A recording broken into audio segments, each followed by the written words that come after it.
Hello friends, ഇവിടെയുള്ള സ്പെയിൻകാർക്കും ചില ആൾക്കാർക്കും നല്ല അന്ധവിശ്വാസമുണ്ട് കേട്ടോ. അങ്ങനെ ഒരു സ്ഥലത്താണ് ഞാൻ വന്നേക്കുന്നത്. എൻ്റെ പുറകിൽ കാണുന്ന വീടില്ലേ, ഈ വീട്ടിൽ പണ്ടൊരു വ്യക്തി താമസിച്ചിരുന്നുണ്ടായിരുന്നു. ആ പുള്ളീൻ്റെ പേര് മാനുവൽ എന്നായിരുന്നു കേട്ടോ.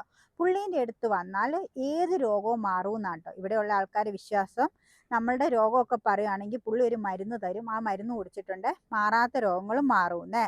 പിന്നെ പുള്ളീൻ്റെ അടുത്ത് വരുന്ന ആൾക്കാരെ കയ്യിൽ നിന്ന് പുള്ളി പൈസയൊന്നും വാങ്ങൂല്ലെന്നാണ് പറയാറ്. അതായത് പുള്ളി പൈസ കൈകൊണ്ട് തൊടത്തില്ല. പുള്ളിക്ക് വേണ്ട ഭക്ഷണമോ അല്ലെ വീട്ടിലെ കറണ്ട് ബില്ലൊക്കെ പുള്ളീന് ഇഷ്ടപ്പെട്ട ആൾക്കാർ അതൊക്കെ ചെയ്തു കൊടുക്കുമായിരുന്നു. ആ ബില്ലൊക്കെ അടച്ചു കൊടുക്കുമായിരുന്നു. 2011 ന്യൂമോണിയ ബാധിച്ചിട്ടാട്ടോ മാനുവൽ മരിക്കുന്നത്. പുള്ളിക്കാരന് സ്വന്തമായിട്ട് വരുന്ന രോഗമൊന്നും ചികിത്സിക്കാനുള്ള കഴിവില്ല. മറ്റുള്ളവർക്ക് രോഗസൗഖ്യം നൽകാൻ മാത്രമാട്ടോ കഴിവുള്ളൂ. ഈ ഫോട്ടോയിൽ കാണുന്ന വ്യക്തിയാണ് മാനുവൽ. ഈ പുള്ളിക്കാരൻ്റെ മരണശേഷം ഇദ്ദേഹത്തിൻ്റെ താമസിച്ച സ്ഥലത്തേക്കും പ്രാർത്ഥിക്കാനൊക്കെ ഇഷ്ടംമാതിരി ആൾക്കാർ വരാറുണ്ട്.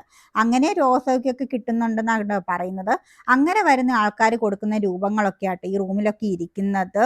പിന്നെ അദ്ദേഹം ഉപയോഗിച്ച കാറിൻ്റെ ബോണറ്റാട്ടോ ഈ കാണുന്നത്. മലേൻ്റെ മുകളിൽ നിന്ന് ഓസിട്ടിട്ട് ഇതിൻ്റെ ഉള്ളിൽ കൂടെ വരുന്ന വെള്ളം കുടിച്ചാലും രോഗസൗഖ്യം കിട്ടുമെന്നൊക്കെ പറയാറുണ്ട്. ശരിക്കും പറഞ്ഞാൽ ഇവർക്കൊരു കുഞ്ഞൊരു ബോട്ടിലാക്കിയിട്ട് 5 യൂറോ ഒക്കെ വെക്കുകയാണെങ്കിൽ ഒരു ബിസിനസ്സും ആക്കിയാനായി. പക്ഷെ ഇവിടെ വരുന്ന ആൾക്കാർ ഫ്രീ ആയിട്ടാട്ടോ അതിൽ നിന്ന് വെള്ളമൊക്കെ എടുക്കുന്നത്. പിന്നെ ഇദ്ദേഹത്തിന് പൂച്ചകളെ ഭയങ്കര ഇഷ്ടമായതുകൊണ്ട് പൂച്ചകളിൽ കൂടെ രോഗസൗഖ്യം കിട്ടുമെന്ന് പറയാറുണ്ട്. അതായത് നമ്മൾ അവിടെയൊക്കെ പോയി ഇരിക്കുമ്പോൾ പൂച്ചകളൊക്കെ നമ്മളെ അടുത്ത് വന്ന് ഇരിക്കുകയോ നമ്മളെ മടിയിലൊക്കെ കയറി ഇരിക്കുകയാണെങ്കിൽ രോഗസൗഖ്യമൊക്കെ കിട്ടുമെന്നാണ് ഇവിടെയുള്ള ആൾക്കാരുടെ വിശ്വാസം. എന്നാൽ ഇവിടേക്ക് കുറേ ആൾക്കാരൊക്കെ വരാറുണ്ട് കേട്ടോ. പക്ഷെ വരുന്നവരെ അടുത്തുനിന്ന് പൈസ വാങ്ങുന്നതോ അവിടെ ഒരു നേർച്ചപ്പെട്ടി ഒന്നും ഞാൻ കണ്ടില്ല കേട്ടോ.